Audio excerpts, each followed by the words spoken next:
കൃഷ്ണ കിച്ചണിലേക്ക് ഏവർക്കും സ്വാഗതം. ഇന്ന് ഞാനിവിടെ ചെയ്യാൻ പോകുന്നത് ഈ ചീരച്ചേമ്പിൻ്റെ ഇല കൊണ്ടൊരു തോരനാണ്. 3 ഇല തോരന്. ചീരച്ചേമ്പ് തന്നല്ല, ഈ ഇല തന്നല്ലാണ്. കോവൽ ഇലയുണ്ട്, മൈസൂർ ചീരയുണ്ട്. ഇതാണ് ഇവിടുത്തെ മൈസൂർ ചീര. കോവലില ഇതാണ്. ഇതും കൊണ്ടിന്നൊരു തോരൻ വയ്ക്കാം. ഇത് ഞാനിവിടെ അരിയാൻ പോകുന്നു. അരിഞ്ഞിട്ട് ബാക്കി പറയാം. ചേമ്പിൻ്റെ തണ്ടും 3 എണ്ണം ഉണ്ട്. അതും കൂടെ കൊത്തി അരിയണം. ഇന്നത്തെ തോരൻ ഇതാണ്.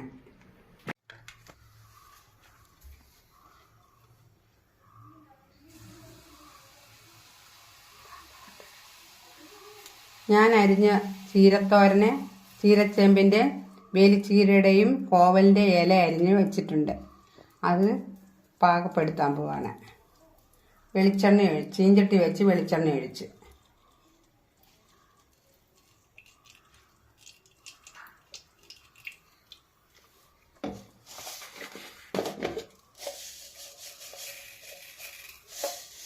അര ടീസ്പൂൺ കടുക്,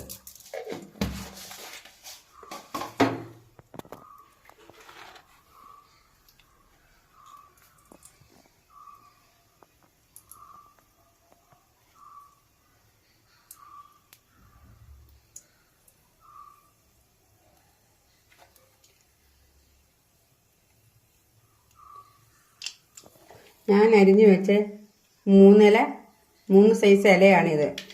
കോവല്, ചീരച്ചേമ്പിൻ്റെ ഇല, മൈസൂർ ചീര, വേലിച്ചീരയെന്നും പറയും, മൈസൂർ ചീരയെന്നും പറയും. ചീരച്ചേമ്പിൻ്റെ തണ്ടാണ്, അതാണ് ആദ്യം ഇടുന്നത്. ഞാനതിന് ഇച്ചിരി വെള്ളത്തിൻ്റെ അംശം ഉള്ളതുകൊണ്ട് ഒരു നുള്ളി ഉപ്പിട്ട് ഞെരടി പിഴിഞ്ഞതാണിത്.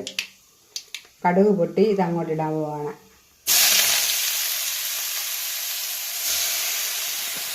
ആദ്യം ചീരച്ചേമ്പിൻ്റെ തണ്ട് വേണം ഇടാൻ.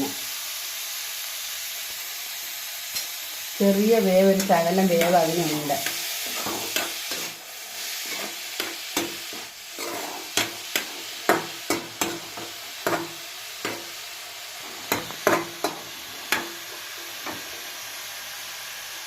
ഇനി ഈ ഇല അതിൻ്റെ പുറത്തോട്ടിടാൻ പോവാണ്.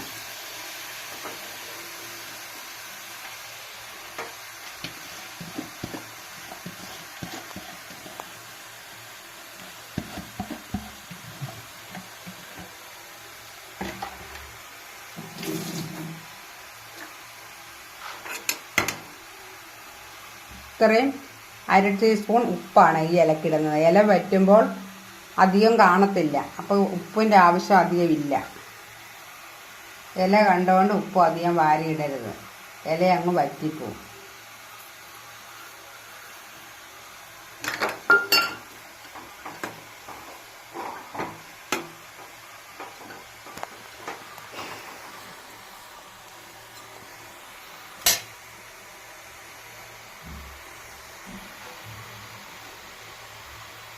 ഒന്ന് അടച്ചു വെക്കാൻ പോണ ഇലയൊന്ന് വാഴട്ടെ.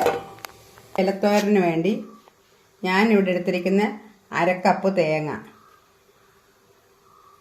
1/2 ടീസ്പൂൺ മുളക് പൊടി, 1/4 ടീസ്പൂൺ മഞ്ഞൾപ്പൊടി, 1/4 ടീസ്പൂൺ ജീരകപ്പൊടി, 3 അല്ലി വെളുത്തുള്ളി, ചെറിയൊരു ചുമന്നുള്ളി, ഒരു പച്ചമുളക്, ഒരു ചെറിയ സവാള. ആരും കരിവേപ്പിലയൊന്നും ചേർക്കാറില്ല ഇലത്തോരന്. ഞാനൊരു ശകലം എടുത്തു. ഇതിനി ഒന്ന് ജാറിലിട്ട് ഒതുക്കിയെടുക്കാം. ഞാൻ ഇതൊന്ന് ചതച്ചെടുക്കാൻ പോവുകയാണ്. നമുക്കൊന്ന് തുറന്ന് നോക്കാം.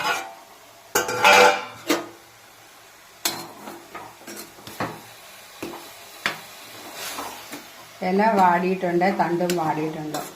അതിൻ്റെ മുകളിലോട്ട് ഈ ചതച്ച അരപ്പൊന്ന് അതിനകത്തിടാൻ പോവുകയാണ്.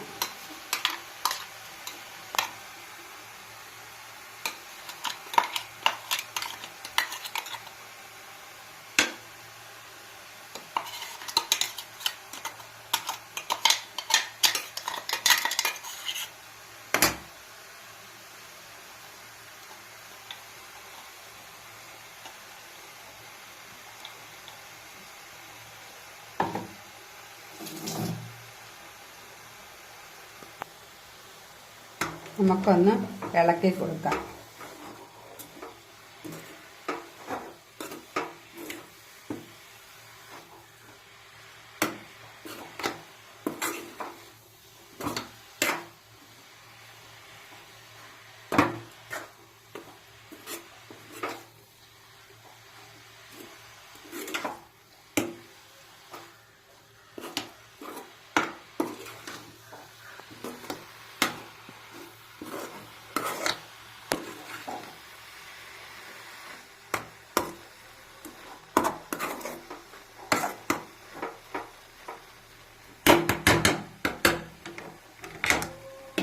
നമുക്കൊന്ന് മൂടി വെക്കാം, പച്ചമണം ഒന്ന് മാറട്ടെ.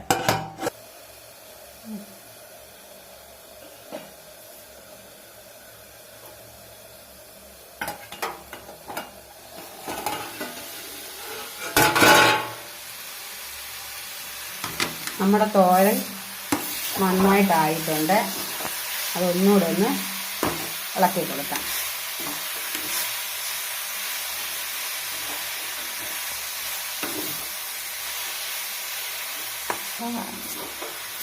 നന്നായിട്ട് റെഡി ആയിട്ടുണ്ട്. ചോറിന് കഴിക്കാൻ നല്ലൊരു തോരനാണ്. കറിയൊന്നും ഇല്ലെങ്കിലും ഇത് കൂട്ടിയായാലും ചോറ് കഴിക്കാം.